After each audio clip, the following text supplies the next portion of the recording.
નમસ્કાર, જય ગણેશ. દર્શક મિત્રો, વીટીવીની વિશેષ રજૂઆત ભવિષ્ય દર્શન કાર્યક્રમ એમાં હું શાસ્ત્રી મુકુંદ પંડ્યા આપ સર્વ દર્શક મિત્રોનું હાર્દિક સ્વાગત કરું છું. દર્શક મિત્રો, ખાસ કરીને જોવા જઈએ તો ગુરુ ગ્રહ એવું કહેવાય છે કે જ્યોતિષ શાસ્ત્રની અંદર ગુરુ મહારાજ એટલે કે બૃહસ્પતિને જ્ઞાનનો પણ કારક કીધેલો છે, ગુરુ મહારાજને ધર્મના પણ કારક કીધેલા છે, નૈતિકતાના પણ કારક કીધેલા છે અને સમૃદ્ધિના પણ કારક કીધેલા છે. આ જ ગુરુ મહારાજ આપણા જીવનની અંદર લગ્ન થવા, લગ્ન જીવનમાં લાભ મળવો અને સંતાનને લગતી સમસ્યાઓનું નિરાકરણ મેળવવું, આ બધી બાબતોની અંદર ગુરુની ભૂમિકા બહુ જ મહત્વની છે. તો દર્શક મિત્રો, લગ્ન નથી થતા તો ગુરુ ગ્રહ કેવી રીતે તમારા જીવનમાં બાધારૂપ બનતો હોય છે? દાંપત્ય જીવનમાં કંકાસ છે, દાંપત્ય જીવનમાં સમસ્યા છે, તો ગુરુના લીધે તો નથી ને. સંતાન નથી થઈ રહ્યું અથવા સંતાનથી સુખ પ્રાપ્તિ નથી થઈ રહી તો એમાં પણ ગુરુગ્રહનો ફાળો તો નથી ને. આ દરેક વિષય ઉપર, દરેક સબ્જેક્ટ ઉપર આપણે ચર્ચા કરવાની છે, પરંતુ શરૂઆત આજના પંચાંગથી કરીએ. દર્શક મિત્રો, આજના પંચાંગની જો વાત કરવામાં આવે તો આજે તારીખ 11/6/2026 અને ગુરુવારનો આજે દિવસ બની રહ્યો છે. અધિક જ્યેષ્ઠ માસ એના કૃષ્ણ પક્ષની આજે એકાદશીની તિથિ છે. દર્શક મિત્રો, 3 વર્ષ પછી આવતી, કારણ કે દર મહિને 2 એકાદશી આવે, પણ દર 3 વર્ષે એક અધિક માસ આવે અને અધિક માસની અંદર શુક્લ પક્ષ અને કૃષ્ણ પક્ષની એકાદશીનું અલગ અલગ નામ છે અને એ એકાદશી વિશેષ માત્રામાં આપણા જીવનમાં સફળતા આપે. તો દર્શક મિત્રો, આજે આપણે એ પણ જાણીશું કે એકાદશીના વ્રત દ્વારા તમે કેવી રીતે તમારા ગુરુગ્રહને બલવાન કરી શકો. આ વિષય ઉપર પણ વાત કરીએ, પરંતુ એની સાથે સાથે પંચાંગની અંદર આજે રેવતી નામનું નક્ષત્ર રહેશે, જે સવારે 8:15 સુધી છે. ત્યારબાદ અશ્વિની નામના નક્ષત્રનો પ્રારંભ થઈ ચૂક્યો છે. શોભન નામનો આજે યોગ છે. બવ નામનું કરણ આજે સવારે 11:51 સુધી, ત્યારબાદ બાલવ નામના કરણનો પ્રારંભ થશે. 12 રાશિઓનું ભવિષ્ય કથન, જેના આધાર ઉપર કહેવામાં આવશે એવું ચંદ્રમાનું ભ્રમણ. આજના દિવસની અંદર સવારે 8:15 સુધી મીન રાશિ હતી અને હવે અત્યારે મેષ રાશિ ચાલી રહી છે. એટલે કે 8:15 સુધીમાં જે બાળકોનો જન્મ થયો તેમની રાશિ મીન રહેશે, જેના અક્ષર દ, ચ, ઝ અને થ રહેશે. 8:15 પછી હવે જે બાળકોનો જન્મ થશે તેમની રાશિ મેષ રહેશે, જેના અક્ષર અ, લ અને ઈ રહેશે.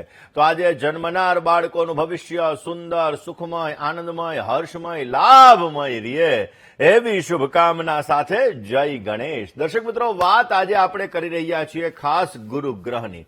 પહેલામાં આવેલા ગુરુ અને લગ્નને સમજીએ. દર્શક મિત્રો, સ્વાભાવિક રીતે ગુરુ મહારાજ ખાસ કરીને બહેનોની કુંડલીની અંદર, સ્ત્રીઓની કુંડલીની અંદર, દીકરીઓની કુંડલીની અંદર એવું કહેવાય કે પતિનો કારક ગ્રહ માનવામાં આવે છે.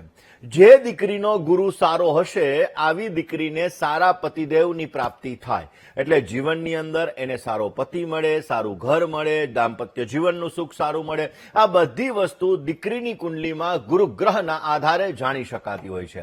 દર્શક મિત્રો, જો દીકરીની કુંડલીમાં ગુરુ મજબૂત હોય તો યોગ્ય સમયે લગ્ન થઈ જાય, એટલે કે લગ્નની ઉંમર થાય અને એના લગ્ન થઈ જાય તો ગુરુ સારો છે.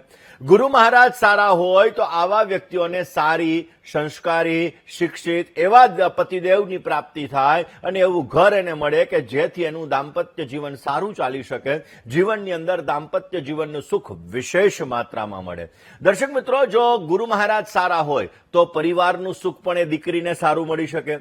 જો ગુરુ સારો હોય તો આવી દીકરીઓ ધાર્મિક મૂલ્યોને સમજી શકે અને એના લીધે જીવનની અંદર આગળ પણ વધી શકે. પણ જો ગુરુ ખરાબ છે, દીકરીની કુંડલીમાં ગુરુ મહારાજ જો પીડિત હોય, ગુરુ મહારાજ જો નબળા હોય, મકર રાશિના બેઠા હોય, ખાડાના સ્થાનની અંદર બેઠા હોય, પાપ ગ્રહોની સાથે બિરાજમાન હોય, તો આવી દીકરીઓના લગ્નમાં વિલંબ થઈ શકે.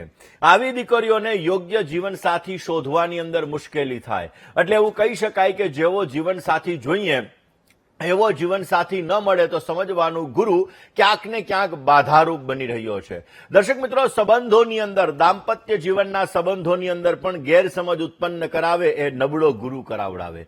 નબળો જ્યારે ગુરુ હોય ત્યારે લગ્ન નક્કી થઈ અને તૂટી જવાની પણ શક્યતા રહે. જે દીકરીના 7મા સ્થાનમાં ગુરુ મહારાજ બિરાજમાન છે, જે દીકરીનો ગુરુ અને રાહુનો વિપ્રચાંડાલ યોગ છે, આવી દીકરીઓના દાંપત્ય જીવનની અંદર સમસ્યાઓનું સર્જન થતું હોય છે. હવે દર્શક મિત્રો, ખાસ કરીને જીવન સાથી સાથે જ્યારે અનેક જાતના પડકારો ઝીલવા પડે તો પણ દીકરીનો ક્યાંક ને ક્યાંક ગુરુ ખરાબ હોય અને એ ગુરુના લીધે આવી સમસ્યાઓનું સર્જન થતું હોય છે. હવે દર્શક મિત્રો, લગ્ન જીવન, ગુરુ ગ્રહ અને લગ્ન જીવન આ પણ બહુ મહત્વની વસ્તુ છે. કારણ કે દીકરીના લગ્ન થવા માટે તો ગુરુ કારક જ છે. હવે માની લો દીકરીનો ગુરુ સારો નથી, લગ્ન થવામાં સમસ્યા થઈ રહી છે, દાંપત્ય જીવનની અંદર એને સમસ્યા થઈ રહી છે, પરિવારનું સુખ નથી મળી રહ્યું, આ બધી વસ્તુઓ જ્યારે ગુરુ ખરાબ હોય ત્યારે થઈ શકે. હવે તમે એમ કહો ગુરુ ખરાબ હોય એ કઈ રીતે ખબર પડે? તો કુંડલીની અંદર એવું કહેવાય છે કે યસ્ય કેન્દ્રે બૃહસ્પતિ, જેના કેન્દ્રની અંદર ગુરુ મહારાજ હોય એ કુંડલીના દરેક પ્રકારના દોષોને નષ્ટ કરે. પરંતુ ગુરુ પહેલા સ્થાનમાં હોય, ચોથા સ્થાનમાં હોય, 10મા સ્થાનમાં હોય તો તમને બેસ્ટ રિઝલ્ટ આપે. હવે એ જ રીતે ગુરુ મહારાજ તમારા 3જા સ્થાનની અંદર બિરાજમાન થઈને 5મી દ્રષ્ટિ દાંપત્ય જીવનના સ્થાન ઉપર કરે છે તો પણ તમને લાભ આપે. લાભ સ્થાનની અંદર એટલે કે એકાદશ સ્થાનની અંદર બિરાજમાન રહી અને 9મી દ્રષ્ટિ દાંપત્ય જીવનના સ્થાન ઉપર કરે છે તો પણ તમને સારો લાભ આપી શકે. મકર રાશિનો ગુરુ હોય તો તમારા જીવનમાં સમસ્યાઓનું સર્જન કરવાનો છે. ગુરુ અને રાહુ સાથે હોય, ગુરુ અને કેતુ સાથે હોય તો પણ દાંપત્ય જીવનની અંદર સમસ્યાઓનું સર્જન થતું હોય છે. તો આવી વસ્તુમાં કયા ઉપાયો કરવા જોઈએ? તો પહેલામાં વહેલા જે દીકરીનો ગુરુ નબળો છે, લગ્ન થવામાં તકલીફ થઈ રહી છે, પારિવારિક સમસ્યાઓનું સર્જન થઈ રહ્યું છે, જીવનની અંદર તકલીફોનો દોર વધારે છે, એવું કહી શકાય કે યોગ્ય જીવનસાથી ગોતવામાં મુશ્કેલી આવી રહી છે, આ બધી વસ્તુઓ જો હોય તો દીકરીએ ગુરુવારનું વ્રત અવશ્ય કરવું જોઈએ. ગુરુવારનું વ્રત કરવાથી એને વિશેષ લાભ મળી શકે. બની શકે ત્યાં સુધી જ્યોતિષીની સલાહ લઈ અને ગુરુનો ઓરિજિનલ પોખરાજ જો ધારણ કરવામાં આવે તો પણ આવી દીકરીઓને સારો લાભ મળતો જણાય છે. દર્શક મિત્રો, ગુરુ ગ્રહ અને લગ્ન જીવન વિશે આપણે ચર્ચા કરીએ, પરંતુ એ પહેલા આપણે વાત કરવી છે આજે એકાદશીની. દર્શક મિત્રો, દરેક એકાદશીનું વિશેષ મહત્વ છે. એવું કહેવાય છે કે આપણા જીવનની અંદર એકાદશી વિશેષ માત્રામાં ફાયદો આપતી હોય. દર મહિનાની અંદર 2 એકાદશી આવે અને બંને એકાદશી આપણા જીવનની અંદર વિશેષ માત્રામાં સારી સફળતા આપે ને એટલા માટે તો આયુર્વેદ શાસ્ત્રની અંદર પણ એવું કીધું છે કે નિત્યને માટે ખાસ કરીને આપણે એકાદશીનું વ્રત 15 દિવસે જો આપણે કરતા હોઈએ તો આપણું આરોગ્ય સારું રહે. તો આજે 11 જૂન 2026ના દિવસે ખાસ કરીને આજની એકાદશીનું વિશેષ મહત્વ છે. એવું કહેવાય છે કે અધિક માસમાં આવતી હોવાથી આ એકાદશી પુણ્યશાળી છે અને આ એકાદશીની અંદર તમે તમારા ગુરુને પણ મજબૂત કરી શકો. કેવી રીતે? કારણ કે એકાદશીનો પણ ગુરુગ્રહ સાથે સંબંધ છે. ગુરુ એ ધર્મનો કારક છે, ગુરુ એ જ્ઞાનનો કારક છે, ગુરુ એ સંતાનનો કારક છે અને એકાદશી એ ભગવાન વિષ્ણુને સમર્પિત છે. ગુરુગ્રહ એના અધિષ્ઠાતા દેવ ભગવાન વિષ્ણુ છે ને એટલા માટે ખાસ વિષ્ણુની પૂજા કરવાથી તમારો ગુરુગ્રહ પણ સારો થાય અને એકાદશીનું વ્રત કરવાથી પણ તમારો ગુરુગ્રહ સારો થાય, તમને પોઝિટિવ રિઝલ્ટ આપે, ગુરુને લગતી સમસ્યાઓની અંદર તમને રાહત મળી શકે અને તમને વિશેષ માત્રામાં સારી સફળતાઓ પણ મળતી જણાય. દર્શક મિત્રો, એવું કહેવાય છે કે ગુરુનું ઉચ્ચ જ્ઞાન અને વિષ્ણુ ભગવાનની સાત્વિક શક્તિ મનને શુદ્ધ કરવા માટે જોડાયેલી છે ને એટલા માટે જો આજે એકાદશીના દિવસે વિષ્ણુ સહસ્ત્ર નામાવલીનો પાઠ કરવામાં આવે, વિષ્ણુ ભગવાનની વિશેષ માત્રામાં પૂજા કરવામાં આવે, કેસરવાળા જલથી આજે પૂજા કરવામાં આવે તો પણ સારો લાભ મળી શકે. હવે દર્શક મિત્રો, સંતાન સુખ માટે એકાદશીના દિવસે તમારે કયા ઉપાયો કરવા? હું હજી ગુરુગ્રહ વિશે તો વાત કરીશ, પણ સંતાન સુખ માટે એકાદશીના દિવસે તમારે સંતાન ગોપાલ સ્તોત્રનો પાઠ કરી શકાય. ઓમ નમો ભગવતે વાસુદેવાય આ મંત્રના પણ તમારે વિશેષ જપ કરી શકાય. પીળી વસ્તુનું દાન કરવામાં આવે, હળદરનું દાન કરવામાં આવે તો પણ વિશેષ માત્રામાં સારો લાભ મળી શકે.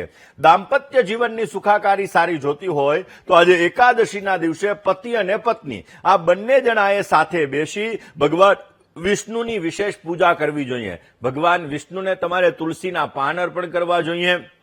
એવું કહેવાય છે કે રોજ સાંજે જો બહેનો તુલસીના ક્યારે ગાયના ઘીનો દીવો કરે તો એનાથી ઘરમાં પોઝિટિવ વાઇબ્રેશન આવે, એનાથી દાંપત્ય જીવનનું સુખ સારું રહે, એનાથી તમારા જીવનની અંદર સમૃદ્ધિનું વરદાન પણ મળી શકે નહીં. એટલા માટે જો બહેનો રોજ સાંજના સમયે તુલસીના ક્યારે ગાયના ઘીનો દીવો પ્રજ્વલિત કરે તો પણ વિશેષ લાભ મળી શકે.